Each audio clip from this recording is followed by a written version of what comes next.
तो आज का डीप डाइव एक ऐसे सवाल से शुरू हो रहा है जो बड़ा दिलचस्प है।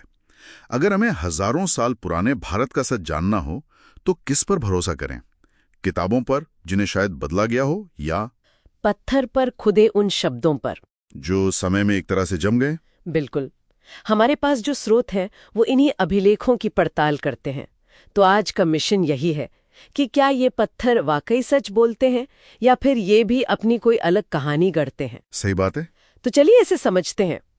पहला तर्क तो यही लगता है कि पत्थर पर जो लिख दिया सो लिख दिया, उसे बदलना तो लगभग नामुमकिन है। हाँ, कागज की तरह ना ये जलते हैं ना गलते हैं। तो क्या ये इतिहास के सबसे पक्के सबूत है? कुछ मामलों में तो ये किसी चाबी की तरह काम करते हैं। देखिए, सदियों तक इतिहासकार देवानाम पियदसी नाम के एक राजा को लेकर उलझन में थे। अच्छा, ये कौन था? यही तो सवाल था। फिर कर्नाटक में मास्की और मध्य प्रदेश में गुर्जरा से कुछ शिलालेख मिले और उन पर देवानाम पिय के साथ साथ अशोक नाम भी खुदा था। अरे वाह! बस एक झटके में सदियों पुरानी गुत्थी सुलझ गई। इतिहासकारों के लिए ये एक यूरेका मोमेंट था। कमाल है। मतलब एक गुमनाम राजा की पूरी पहचान सिर्फ पत्थर के कुछ टुकड़ों ने वापस दिला दी। लेकिन क्या ये पत्थर सिर्फ राजा महाराजाओं की ही कहानियां सुनाते हैं या? नहीं, बिल्कुल नहीं। और यहीं तो बात और दिलचस्प हो जाती है। ये सिर्फ राजाओं के बारे में नहीं है। तो समाज के बारे में भी कुछ पता चलता है? हाँ, बहुत कुछ। जैसे चोल काल का एक उत्तर मेरूर अभिलेख है। वो हमें उस समय के ग्राम सभा के चुनावों के बारे में बताता है। चुनाव उस जमाने में? बिल्कुल। उम्मीदवारों की योग्यता क्या होगी, चुनाव कैसे होगा, समितियां कैसे बनेंगी, ये सब पत्थर पर लिखा है।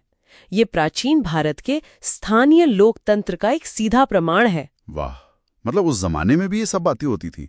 तो ये सिर्फ राजनीतिक ही नहीं बल्कि सामाजिक दस्तावेज भी हैं। बिल्कुल। और सांस्कृतिक भी। कलिंग के राजा खारवेल का हाथी गुम्फा अभिलेख न सिर्फ जैन धर्म को मिले शाही संरक्षण की बात करता है, बल्कि उसमें भारतवर्ष शब्द का शायद सबसे पुराना जिक्र मिलता है। अच्छा। और दूसरी तरफ बेसानगर का हेलियोडोरस स्तंभ है, जो दिखाता है कि कैसे एक यूनानी राजदूत ने भागवत धर्म अपना लिया था। ये उस जमाने के कल्चरल एक्सचेंज का जीता जागता सबूत है। लेकिन ये सारे उदाहरण तो एक बहुत गौरवशाली तस्वीर पेश करते हैं। हाँ, ज्यादातर तो करते हैं। तो क्या इन पत्थरों का कोई स्याह पहलू भी है? क्या ये हमें कुछ ऐसा भी बताते हैं जो तकलीफदेह हो? बताते हैं, और यहीं हमें इतिहास की पूरी सच्चाई दिखती है। भानुगुप्त का एरण अभिलेख, वो हमें सती प्रथा का पत्थर पर लिखा सबसे पहला सबूत देता है। ये हमें याद दिलाता है कि इतिहास सिर्फ जीत और महानता की कहानियों से नहीं बनता, उसमें समाज की कड़वी सच्चाइयां भी दर्ज होती हैं। ये सुनना कितना परेशान करने वाला है। ये मुझे सोचने पर मजबूर करता है कि आखिर इन अभिलेखों को लिखवा कौन रहा था? क्या हमें इनकी हर बात पर आंख मूंदकर यकीन कर लेना चाहिए? ये बहुत जरूरी सवाल है, और इसका जवाब है नहीं।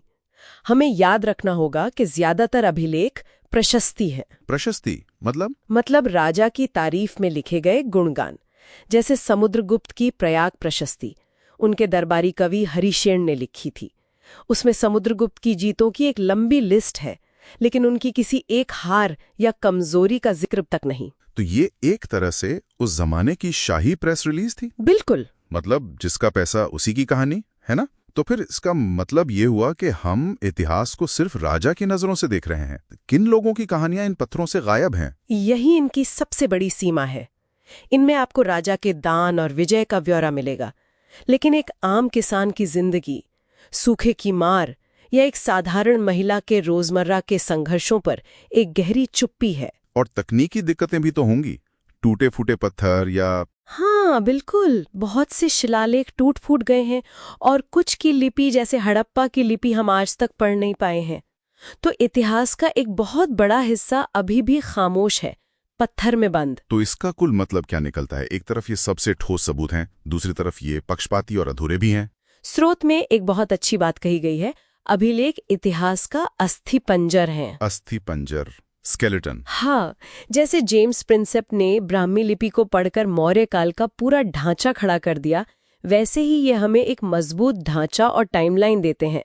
लेकिन उस कंकाल पर मांस और भावनाएं भरने के लिए हमें साहित्यिक स्रोत, सिक्के, इन सब की मदद लेनी पड़ती है। इतिहास का अस्थि पंजर, वाह! ये सोचने का एक बिल्कुल नया तरीका है। मतलब ये पत्थर हमें सिर्फ ढांचा दे रहे हैं, लेकिन उस दौर की धड़कन महसूस करने के लिए हमें उन खाली जगहों को खुद भरना होगा। बिल्कुल। और ये हमें एक बहुत गहरे सवाल पर छोड़ जाता है।